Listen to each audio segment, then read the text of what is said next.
But first, joining me tonight in New York, Megan Alexander is a correspondent for Inside Edition. From Chicago, Roland Martin, who's a CNN analyst and author of this fine book, The First. Guys, I got to begin with Tiger Woods' brand new statement today that he is ready to return to golf. Brooke Anderson, he really sounds very excited about this whole thing.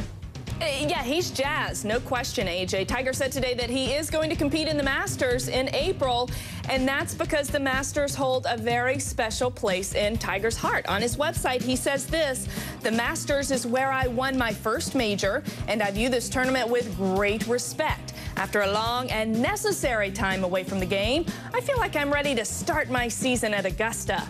The major championships have always been a special focus in my career, and as a professional, I think Augusta is where I need to be, even though it's been a while since I last played. I have undergone almost 2 months of inpatient therapy, and I am continuing my treatment. Although I'm returning to competition, I still have a lot of work to do in my personal life." So, AJ, clearly he sees that his sex and cheating scandal far from over. Yeah, I'm happy you pointed that out. Good that he recognizes that. But Megan, let me ask you, do you think Tiger's return will be triumphant, or is this going to be a disaster and perhaps he'll just get booed right off the course? I'll tell you something. The Masters may be near and dear to his heart, but this was a very calculated decision to choose the Masters. He will have a good deal of insulation at this particular tournament. Media is very limited. Security is extremely tight. I heard a report today that there is a locker room for champions only. You have to really know your way around this tournament. I think he chose it because he knows this will be his least chance of getting hecklers. There's a certain standard of behavior that's really demanded at the Masters. Yes, so I think he chose this specifically, and I think he's ready to perform, and this is the best tournament in which he thinks he will do well. Well, I got to get Roland Martin's take on this because, Roland, you've been following the whole Tiger saga since it began. Are you with me that perhaps no matter how well Tiger plays, this still may go very badly for him?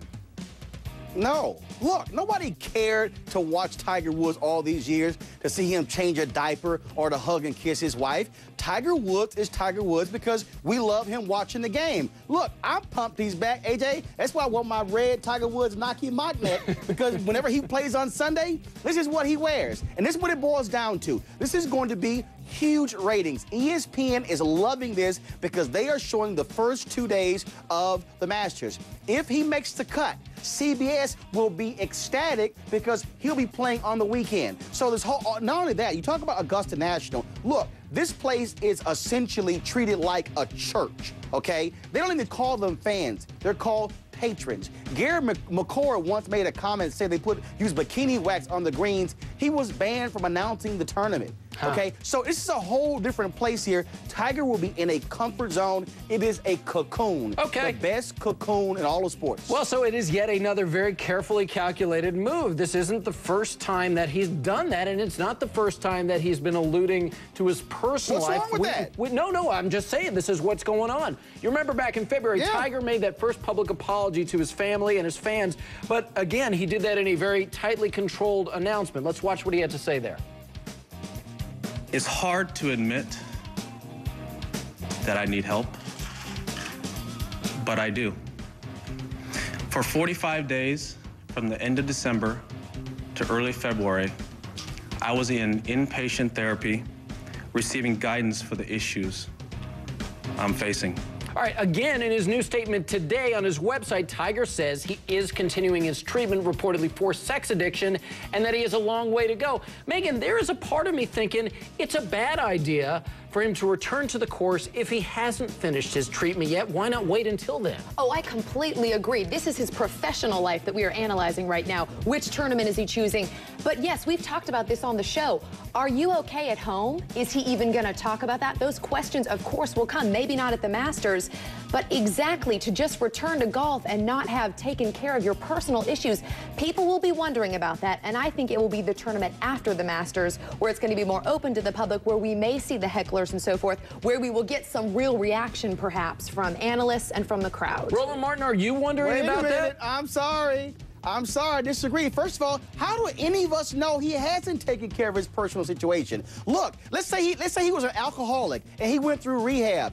you still go to AA after you completed your initial treatment. So I think it's nonsense to somehow think he hasn't taken care of that. Look, you cannot play the game of golf if your head is not together. I've been playing for 20 years, not even near where Tiger is. No, but you cannot play golf at that level. And so Tiger Woods knows out of anybody, okay? He's 4 behind Jack Nicklaus when in the most majors. He's 2 behind Jack Nicklaus when it comes to PGA Tour victories, okay? This is not a guy who is going to walk out there and embarrass himself. He knows when he's ready to come back. So trust me, he chose to come back at the right time, okay? He knows that. And remember, when his dad died, he came back too early and he missed the cut. So he's been there when he's been an emotional wreck. No, and he did not play well. He will not do it again. A great point. Look, this is the guy at the top of the game. He's been through this kind of thing before. Let's move on, though, because we have a brand new development to talk about in the sex and tell from John Edwards' mistress. In her just released interview with GQ magazine, Rielle Hunter talked about the plan to hide the fact that Edwards was the father of their child, saying that it was the idea of Edwards' right-hand guy, Andrew Young, to claim that he, and not Edwards, fathered the baby. Well, look at what Young said this morning on the CBS Early Show about that. I believed in John's causes. I loved him deeply as a friend. A lot of us believed in John's causes all across the country. Did I work hard and was I dedicated to him? Of course. But to say that I volunteered to do this is just absurd. All right, Roland, back at you. Remember, he's the guy who lied for Edwards, claims he has this sex tape of Rielle and Edwards, and of course she's the mistress with the illegitimate child. Who the heck do we believe here? Let's see, okay, he's a liar, she's a liar. Okay, so it's not like anybody here can say, I'm less of a liar, I have more credibility. And so frankly, who cares? These are 2 sad, pathetic people who covered up their mess. You had a woman who cheated with a married man, so Hunter, she has no credibility. And you got this guy here, he was married, and he actually said it was my kid and it wasn't his. So frankly, both of them, shut up. Yeah, there you go. All right. Megan Alexander, Roland Martin, thank you so much for those kind and